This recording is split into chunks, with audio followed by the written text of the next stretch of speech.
Hello everybody, आज हम बात करने वाले हैं स्मोकिंग के बारे में। स्मोकिंग और हार्ट रिलेटेड बीमारियों में क्या कोरिलेशन है और उसको कैसे छोड़ा जाए और किस तरह के प्रिकॉशंस एंड प्रिवेंशन हम कर सकते हैं स्मोकिंग करने वालों पेशेंट्स में, उस बारे में हम बात करेंगे। बेसिकली स्मोकिंग एक ऐसा टॉपिक है जो नॉर्मली कार्डियोलॉजिस्ट उतना डील नहीं करते। ज्यादातर स्मोकिंग को छोड़ने और इससे डी एडिक्शन प्रोग्राम से रिलेटेड ज्यादातर डिस्कशन साइकियाट्रिस्ट लोग करते हैं। नॉर्मली ये उनका टॉपिक है, पर आज हम इस टॉपिक को इसलिए डिस्कस कर रहे हैं क्योंकि बहुत सारे कार्डियक पेशेंट जो हमारे पास हार्ट अटैक लेके आते हैं उसमें स्मोकिंग एक बड़ा कंट्रीब्यूटर फैक्टर रहता है। और अगर हम इसे टाइम पर और सही तरह से एड्रेस नहीं करते और उनकी स्मोकिंग की आदत नहीं छुड़वा पाते हैं तो बीमारी के दोबारा होने का चांस कई गुना बढ़ जाता है। नॉर्मली भी देखा गया है कि जो व्यक्ति को पहले हार्ट अटैक ना भी आया हो उसमें भी स्मोकिंग रिलेटेड हार्ट अटैक आने का चांस 3 से 4 गुना होता है और लकवे आने का चांस 2 से 3 गुना जैसा रहता है। पर जिस व्यक्ति को एक बार अगर हार्ट अटैक आ गया उसको अगर हम स्मोकिंग ना छुड़वा सके तो प्रॉब्लम्स होने का चांस बढ़ जाता है। दूसरा, इससे ये भी चीज इंपॉर्टेंट है कि काफी लोग को जो उनको स्मोकिंग की आदत है, अगर उनको सडनली स्मोकिंग से विड्रॉ किया जाए तो विड्रॉल सिम्टम्स भी आने लगते हैं, जिसमें कई बार पेशेंट को मैनेज करना बड़ा मुश्किल भी पड़ता है। तो स्मोकिंग को किस तरह से छोड़ना है, कौन कौन से डी एडिक्शन रेजिमेंट्स आते हैं, इस बारे में भी हम बात करेंगे। और आई होप कि मेरे वीडियो का पर्पज ये है कि कुछ लोगों को एटलीस्ट ये मैसेज मिले कि स्मोकिंग और हार्ट अटैक के बीच में स्ट्रॉन्ग कोरिलेशन है और वो स्मोकिंग को अवॉइड करें। और शायद जो डी एडिक्शन रेजिमेंट्स के बारे में हम बात करेंगे उनसे थोड़ा लोगों को मदद मिलना चाहिए स्मोकिंग को छोड़ने में। एक चीज आपको ध्यान रखने की जरूरत है कि स्मोकिंग एक वर्ल्ड वाइड फैली हुई प्रॉब्लम है। रादर अब ये प्रॉब्लम डेवलपिंग कंट्रीज में और बढ़ रही है। डेवलप कंट्रीज में कंपेरेटिवली इसका प्रेवलेंस थोड़ा कम इसलिए हो रहा है क्योंकि काफी लोग डेवलप कंट्रीज में स्मोकिंग के बारे में जो प्रॉब्लम्स है उसके से रिलेटेड धीरे धीरे अवेयरनेस बढ़ रही है। पहले जो एक स्टाइल स्टेटमेंट या फैशन स्टेटमेंट की तरह लोग स्मोकिंग करना प्रेफर करते थे, it was considered a sign of being macho, sign of being manly, उस हिसाब से लोग स्मोकिंग को करना पसंद करते थे। अब धीरे धीरे करके वो ट्रेंड जा रहा है। बहुत यंग एज में वेस्टर्न कंट्रीज में एटलीस्ट स्मोकिंग का ट्रेंड कम हो रहा है। डेवलपिंग कंट्रीज में कंपेरेटिवली ट्रेंड अभी भी बढ़ ही रहा है और इसके शायद बहुत साल मेहनत और करना पड़ेगा, बहुत अवेयरनेस करनी पड़ेगी, तभी इसका ट्रेंड धीरे धीरे करके जाएगा। स्मोकिंग जो है हार्ट को बहुत तरीके से हार्म कर सकता है। स्मोकिंग से रिलेटेड बहुत सारे टॉक्सिक प्रोडक्ट्स और निकोटीन रिलेटेड बहुत सारे टॉक्सिक प्रोडक्ट्स बॉडी में अब्जॉर्ब हो जाते हैं जब पेशेंट स्मोक करता है। कई बार कुछ पॉलीसाइक्लिक एरोमेटिक हाइड्रोकार्बन्स भी हैं जो स्मोकिंग में जो पेपर जलता है या जो टोबैको का पार्टिकल्स जलते हैं उससे रिलेटेड भी वो ब्लड में एंटर हो जाते हैं और पेशेंट को लॉन्ग टर्म नुकसान करते हैं। इसीलिए स्मोकिंग सिर्फ निकोटीन रिलेटेड प्रॉब्लम्स नहीं करता, इसमें बहुत सारे टॉक्सिक प्रोडक्ट्स होते हैं जो हार्ट को नुकसान करते हैं, बहुत तरह से नुकसान करते हैं। स्मोकर्स को हार्ट अटैक आने का चांस नॉर्मल व्यक्ति से 3 से 4 गुना होता है। और इसके अलावा स्मोकिंग के अगर हार्ट अटैक ना भी आए तो हार्ट का पंपिंग भी कई बार डायरेक्टली स्मोकिंग वीक कर सकता है। कई तरह के कैंसर्स हैं जो स्मोकिंग से रिलेटेड है। हार्ट का कैंसर डायरेक्टली स्मोकिंग से उतना रिलेटेड तो नहीं है, लेकिन बॉडी के बहुत सारे कैंसर्स हैं जो स्मोकिंग से रिलेटेड है। और कभी भी अगर किसी को कैंसर हो तो डेफिनेटली उसका ओवरऑल रिस्क भी बढ़ जाता है और हार्ट अटैक आने का रिस्क भी बढ़ जाता है। तो स्मोकिंग ओवरऑल एक ऐसा चीज है जो किसी भी सिस्टम को अछूता, कोई भी सिस्टम या हार्ट का कोई बॉडी का कोई भी ऑर्गन उसे अछूता नहीं है, सब सिस्टम को ही ऑलमोस्ट इक्वली खराब करता है। हार्ट के लिए स्पेशली क्योंकि हार्ट अटैक और लकवे का चांस इससे बढ़ जाता है तो हार्ट पेशेंट के लिए स्पेशली बहुत ज्यादा डेंजरस है। और हार्ट अटैक वाले पेशेंट्स को तो स्मोकिंग बिल्कुल ही बंद करने की आवश्यकता है। स्मोकिंग बॉडी के सारे सिस्टम्स को अफेक्ट करता है, ये हमने ऑलरेडी डिस्कस किया है, और बहुत सारे तरह के कैंसर्स करता है। सबसे इंपॉर्टेंट इसमें लंग कैंसर है, इसके अलावा किडनी का cancer, bladder cancer, colon cancer, बहुत सारे कैंसर्स में स्मोकिंग रिस्क फैक्टर है। इनफैक्ट स्मोकिंग से रिलेटेड जो भी टॉक्सिक प्रोडक्ट्स बॉडी में जाते हैं वो कोई ना कोई कैंसर से उनका रिलेशन रहता है। इसीलिए स्मोकर्स में बहुत सारे तरह के अलग अलग तरह के कैंसर्स देखे जाते हैं। स्पेशली लंग कैंसर में तो इसका प्रेवलेंस इतना ज्यादा है कि ऑलमोस्ट 80% ऑफ पेशेंट जिनको लंग कैंसर आता है उसमें स्मोकिंग रिस्क फैक्टर रहता है। हार्डली 10 to 20% लोग ही ऐसे रहते हैं जो नॉन स्मोकर्स रहते हैं। काफी लोगों के मन में ये कंफ्यूजन रहता है कि जो टोबैको च्यू करते हैं उसका रिस्क फैक्टर कंपैरेटिवली कम होता है क्योंकि वो मुंह में ही रहता है और डायरेक्टली पेशेंट उसको स्पिट आउट कर देता है, थूक देता है, तो शायद उसका रिस्क कंपैरेटिवली कम होता है। पर मैं आपको ये कहना चाहूंगा कि टोबैको का रिस्क भी ऑलमोस्ट इक्विवेलेंट है क्योंकि टॉक्सिक प्रोडक्ट्स उसमें भी ब्लड में उतने ही ज्यादा अब्जॉर्ब होते हैं। रादर टोबैको जब व्यक्ति च्यू करता है तो कंटिन्यूसली वो मुंह में अब्जॉर्ब होकर मुंह की जो म्यूकोजा है उसमें डायरेक्टली अब्जॉर्ब होकर सीधा ही ब्लड में घुल जाता है। तो टॉक्सिक प्रोडक्ट्स टोबैको च्यूइंग में भी ऑलमोस्ट लगभग उतना ही साइड इफेक्ट्स है। और हार्ट पेशेंट्स के लिए जितना स्मोकिंग बैन है, टोबैको च्यूइंग भी लगभग उतना ही उनके लिए डेंजरस है और लगभग उतना ही उनके लिए मना है। अगर किसी पेशेंट को हैबिचुअल कंटिन्यूस स्मोकिंग करने की आदत है तो उसकी स्मोकिंग की आदत छुड़वाने के लिए सबसे पहले तो अगर हार्ट पेशेंट है तो आपको स्मोकिंग बिल्कुल ही बंद करना पड़ेगा।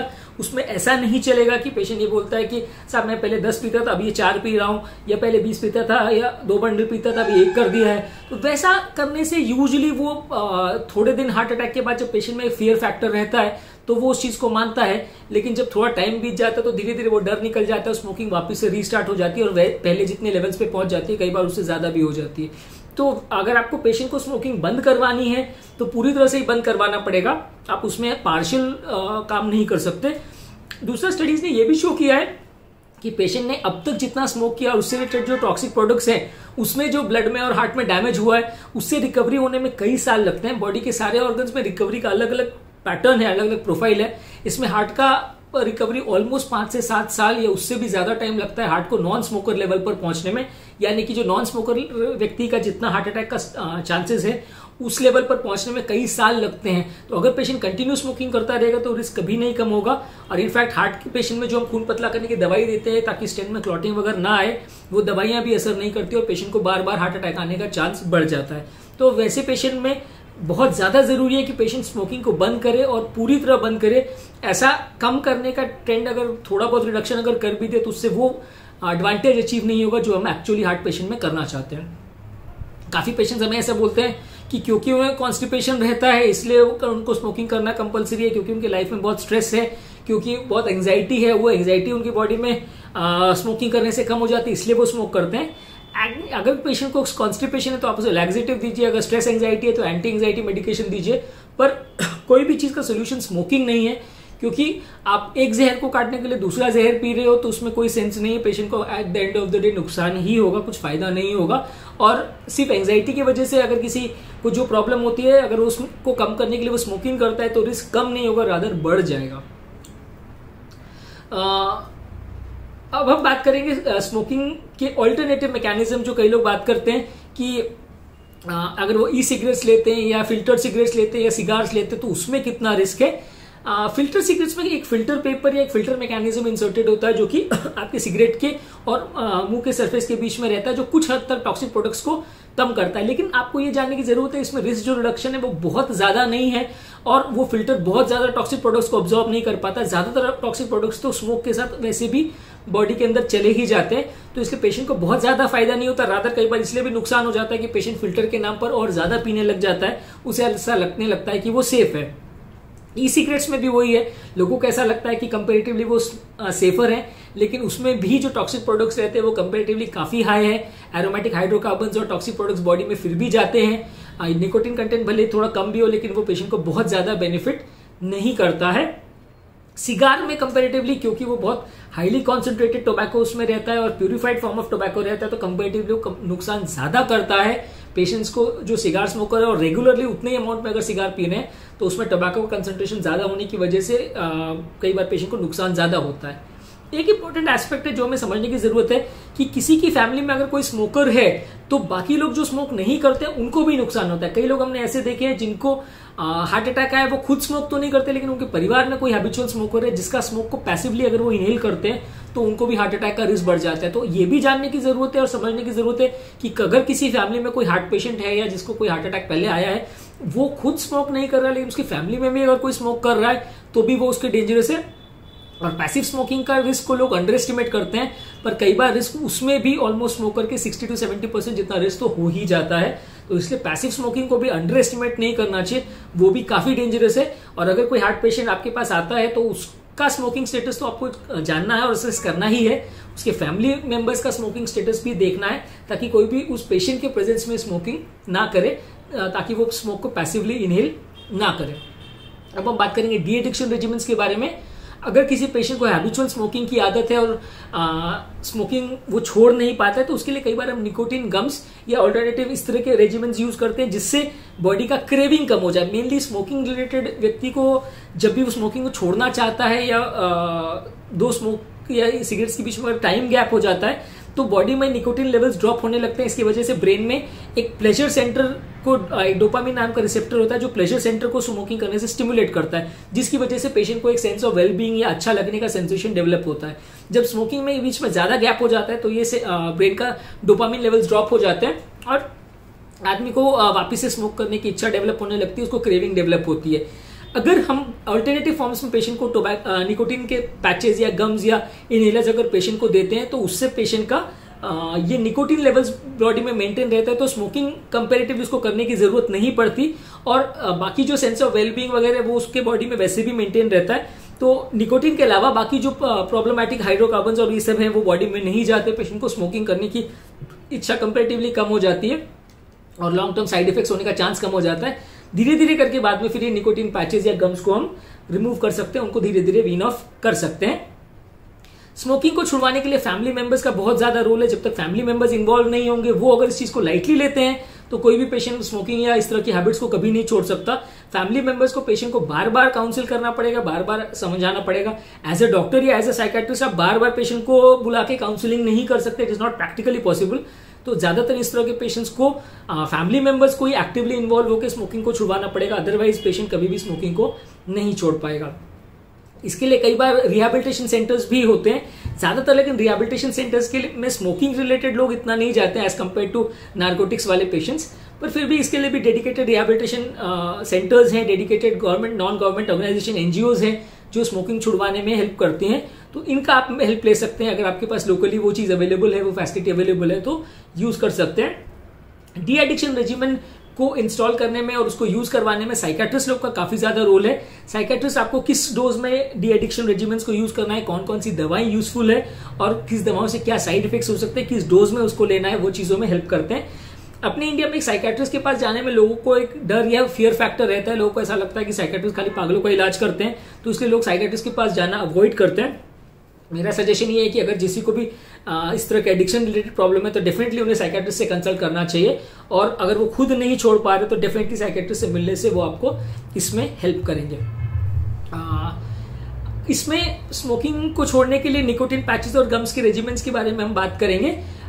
इसके अलावा एक मेडिसिन आती है ब्यूप्रोपियोन करके, ये ब्यूप्रोपियोन भी स्मोकिंग के क्रेविंग को या एडिक्शन को छुड़वाने में मदद करती है, पर ये ब्यूप्रोपियोन दवा के थोड़े साइड इफेक्ट्स होते हैं, और जिन लोगों को मिर्गी की शिकायत होती है, जिनको ब्रेन रिलेटेड प्रॉब्लम्स है, या कोई पेशेंट अगर माओ इनहिबिटर्स करके ग्रुप ऑफ मेडिसिन पे है, या जिनको फूड रिलेटेड डिसऑर्डर्स है जैसे एनोरेक्सिया नर्वोसा और बुलिमिया नर्वोसा, या कोई पेशेंट ने अगर अल्कोहल भी सडनली छोड़ा है, इस तरह के पेशेंट में ब्यूप्रोपियोन दवा का कॉन्ट्राइंडिकेशन है, ऐसे लोगों को ये दवा नहीं देनी चाहिए।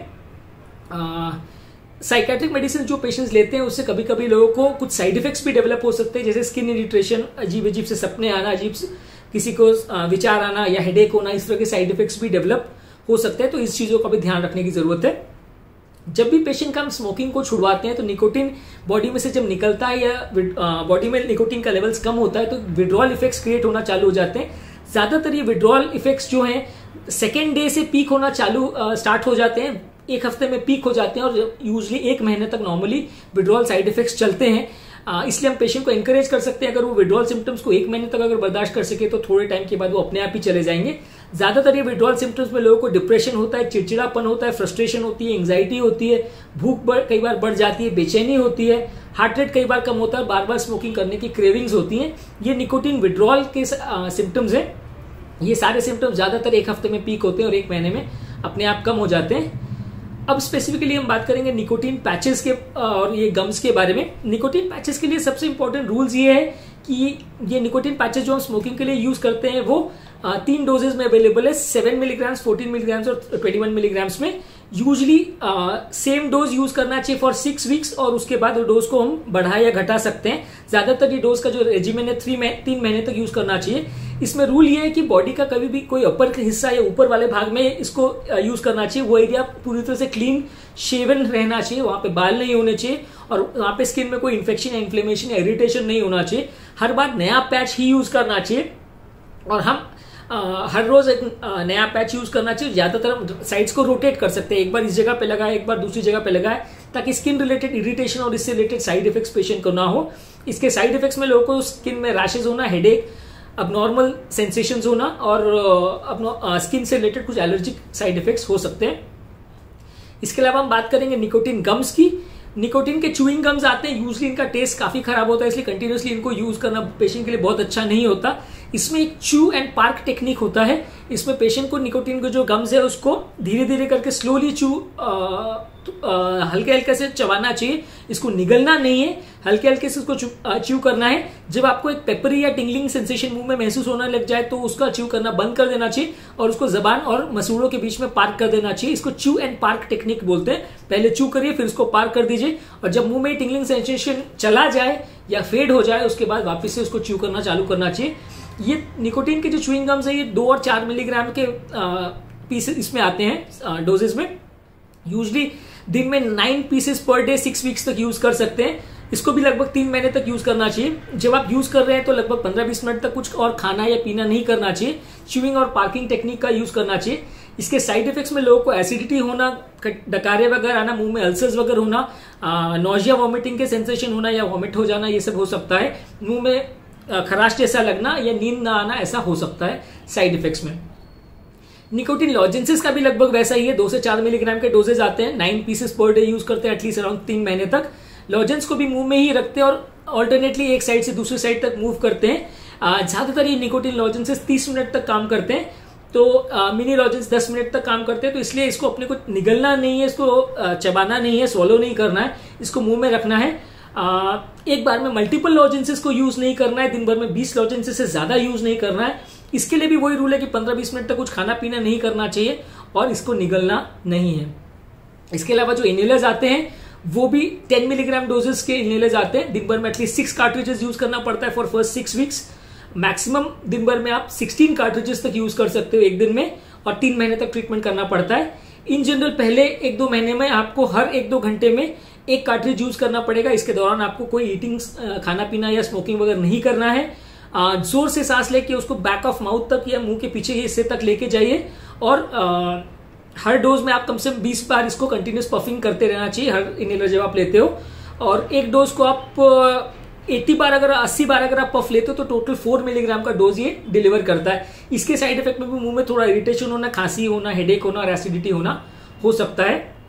जो ब्यूप्रोपियन दवा की हमने बात की वो भी 150 मिलीग्राम दिन में एक बार लेना होता है। इनिशियली दिन में एक बार 3 दिन तक 150 मिलीग्राम लेना पड़ता है, उसके बाद दिन में 2 बार लेना पड़ता है मिनिमम 3 महीने तक, और उसके बाद मेंटेनेंस डोज दूसरे 3 महीने तक लेना पड़ता है। इसके साइड इफेक्ट्स में लोगों को नींद ना आना, मुंह सूखा महसूस होना, घबराहट होना या कंपन होना या स्किन में रैशेज होना, ऐसा हो सकता है। इसके साइड इफेक्ट्स हमने ऑलरेडी डिस्कस किए। बेसिकली ये दवाइयां ज्यादातर लोगों में यूज किया जाता है जिनको भी स्मोकिंग का आदत छुड़वाना है। इसके अलावा एक वायरेनिक्लाइन करके दवा आता है, वो मेडिसिन को भी स्मोकिंग जो लोग की आदत होती है उसको यूज किया जा सकता है। ये कंपैरेटिवली थोड़ी सेफ दवा है, पर इसको भी यूज करने के लिए आपको साइकेट्रिक काउंसलिंग की जरूरत है। आप ज्यादातर ये कोई भी निकोटिन पैचेस या गम्स कुछ भी अगर यूज कर रहे तो साइकेट्रिक काउंसलिंग के बिना ना करें। मेरा पर्पस इस टॉपिक को डिस्कस करने का ये था कि आपको एक जनरल ओवरव्यू मिल जाए कि ये दवा से क्या बेनिफिट्स या साइड इफेक्ट्स हो सकते हैं और किस तरह से डी एडिक्शन रेजिमेंट्स को हम यूज कर सकते हैं और हार्ट पेशेंट में इनका नुकसान क्या है स्मोकिंग रिलेटेड। लास्ट में हम बात करेंगे कि स्मोकिंग ये टॉपिक कॉमन लोगों के लिए इंपॉर्टेंट क्यों है। ज्यादातर बहुत सारे हार्ट पेशेंट्स स्मोकिंग की इंपॉर्टेंस को रियलाइज नहीं कर पाते, स्पेशली पैसिव स्मोकिंग की इंपॉर्टेंस को रियलाइज नहीं कर पाते। ये टॉपिक में डिस्कशन के माध्यम से मेरा पर्पस ये था कि आपको स्मोकिंग से रिलेटेड रिस्क फैक्टर्स के बारे में बताऊं और इसमें लॉन्ग टर्म स्मोकिंग जो लोग कंटिन्यू करते हैं उनको क्या प्रॉब्लम्स आ सकती है, स्मोकिंग किस तरह से छोड़ा जा सकता है, छोड़ने के टाइम और छोड़ने के बाद किस तरह के साइड इफेक्ट्स आ सकते हैं, उस बारे में हमने मेनली बात की। ये चीजें लोगों के लिए जानना बहुत ज्यादा जरूरी है क्योंकि लोग हार्ट अटैक के बाद, स्टेंट डालने के बाद लोग अगर ये एडिक्शन इस तरह के प्रॉब्लम्स को अगर छोड़ने की कोशिश नहीं करते हैं तो उनको बार बार तकलीफ आती है, बार बार हार्ट अटैक्स आता है, स्पेशली यंग पेशेंट्स में, क्योंकि यंग पेशेंट में ज्यादातर लोगों में देखा गया है कि स्मोकिंग सबसे बड़ा रिस्क फैक्टर है। मैंने इवन 15-20 साल के लड़कों में भी हार्ट अटैक आते देखा है और ज्यादातर जिनको भी आप पूछो तो स्मोकिंग सबसे बड़ा रिस्क फैक्टर मिलता है। यानी कि बिना ब्लॉकेज वाली नली में हार्ट अटैक आने के लिए सबसे बड़ा रिस्क फैक्टर स्मोकिंग ही है। 30-35 साल की आयु के बाद जब नलियों में ब्लॉकेज डेवलप हो जाता है तो बहुत सारे रिस्क फैक्टर्स डेवलप हो जाते हैं, लेकिन यंग पेशेंट में हार्ट अटैक आने का सबसे इंपॉर्टेंट कारण या लकवाने का सबसे इंपॉर्टेंट रिस्क फैक्टर स्मोकिंग ही है। अगर ज्यादातर लोग इसको छोड़ सके तो लॉन्ग टर्म के लिए उनके लिए काफी सेफ्टी बढ़ जाती है और दोबारा प्रॉब्लम्स या बार बार प्रॉब्लम्स आने का चांस काफी कम हो जाता है।